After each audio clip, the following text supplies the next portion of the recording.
The 7 killers of online course creation have robbed us of so much knowledge that never got shared. These 7 things are the main reasons why so many online teachers never succeed in creating that course that's stuck inside their head. I've fought them all on my way to building a 6-figure course business. So in this video, I'm gonna share my practical tips on how to get past each one so you can build a successful course. You have too many course ideas. It's impossible to choose which one to pursue. You have multiple interests, you're good at many things, so which one to choose? Try this. Take out a piece of paper and list out all the things you want to create a course on. I can play guitar, I can animate, I can juggle, I know how to make money online. First way to filter out ideas is to ask yourself, what topics am I able to talk about competently for 30 minutes without any notes or slides? Cross out the ones that fail this test. Now score the remaining ones on a scale from 1 to 10 on these parameters. How much do you love this topic? How much of an expert are you? And how big is the monetary potential? Add up the scores and choose a winner. Decide, commit, and then move on.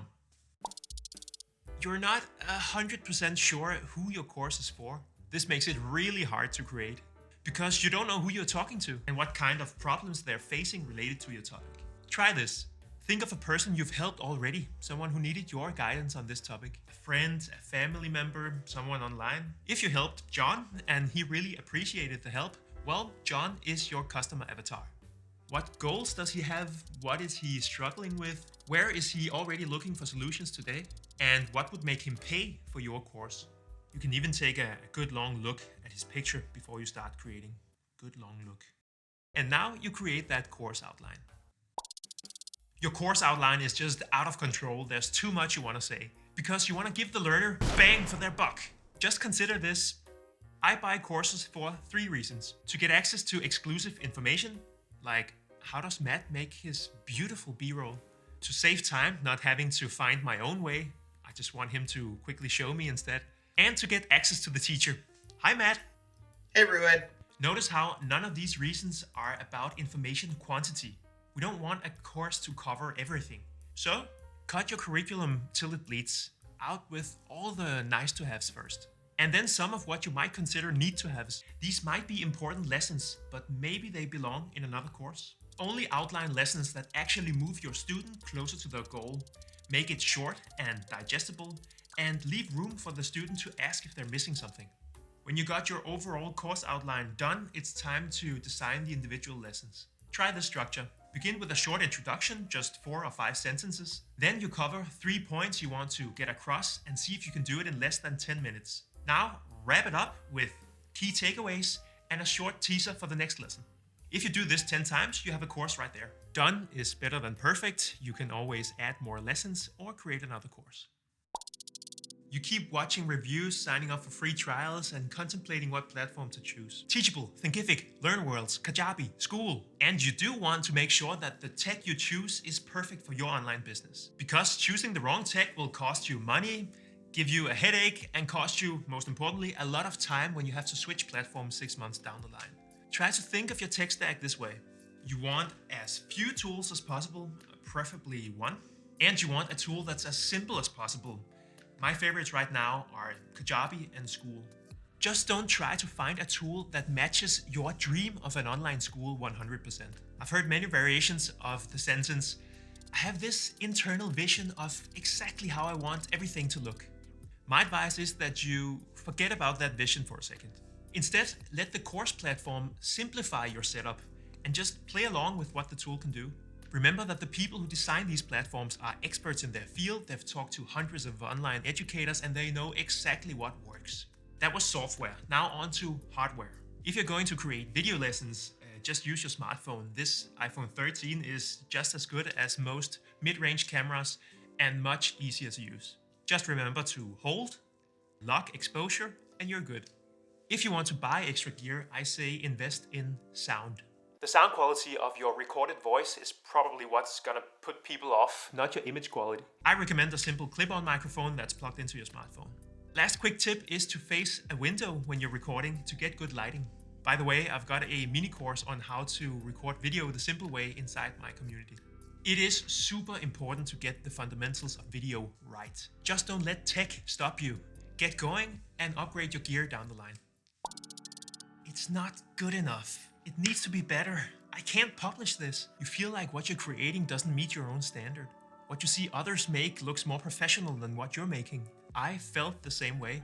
My first course consisted of simple screen recordings and iPhone footage. But people don't care as much as you do.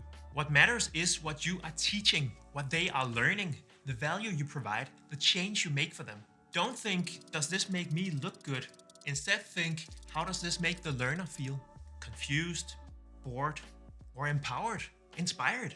The biggest problem with perfectionism is that it delays your course launch. You have to have a deadline, a date where you send out your imperfect first version of your course to a small group of trusted testers. What you want is their honest feedback, and that's much more valuable than your own idea of perfect. Your minimum viable course is a 1.0 version of your full course, and it needs contact with the market. Yes, you'll have to re-record some things, delete some parts, and do more work. But that's where your course goes from average to good to great, through ugly, painful, imperfect iterations.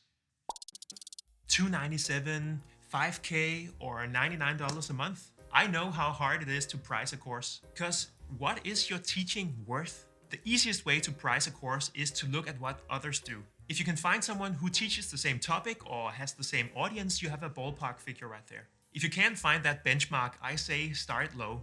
My first course was priced at $49. Not much, but enough to make it appear legit and not too pricey to make it too much of a consideration to buy it. You can't experiment with different price points if you don't have a ton of traffic and a ton of sales already. Start with $49, get some sales, learn from your early customers, make the course better, raise the price to $99, do that again, raise the price again, $149, you start to get testimonials, people love it, more templates, more resources, weekly calls with you gets added, $247, you start a community, you re-record the whole thing and make a 3.0 version, $499, and on it goes. Don't sell yourself too cheaply, your knowledge has value, but be humble to begin with. You simply do not have time to create a course. You have a full-time job, you have a private life, a family. It's impossible to carve out time to do this on the side. Try this. Instead of thinking that this is a huge project, break it down to 3 simple categories: content, community, and cash, and let that be your entire business model. Choose one channel for your content, for example YouTube, with templates for your banner image and your watermark and walkthroughs for how to write your channel description. You can be up and running in a matter of hours. Next thing is to set up a private community you can direct your viewers to. I recommend School, as it takes 30 minutes to set up and you're live. I can even set it up for you for free if you use my affiliate link to sign up. With content and community set up, now all you need is a way to generate cash flow. How to receive payments for your course? I recommend Stripe. It's free to create a simple product like a course, a coaching session, or a PDF. Put a link to your paid thing inside your own private community and create a post about it that you pin to the top of the feed. In one evening, you've created an entire online business. You have your content strategy, YouTube videos, you have your lead magnet, that's your community, and you have a revenue stream, simple products sold through Stripe. That's all you need to begin with before you start to think about scaling with hiring freelancers, paying for ads, more social channels, all that stuff. And if you don't want none of that expansion, just a nice little side hustle that's easy to manage and automatically generates revenue for you, well, you can just stick to that simple business model. I made a cool little animation about this business model that you can watch if you're interested in diving deeper. Thanks for watching.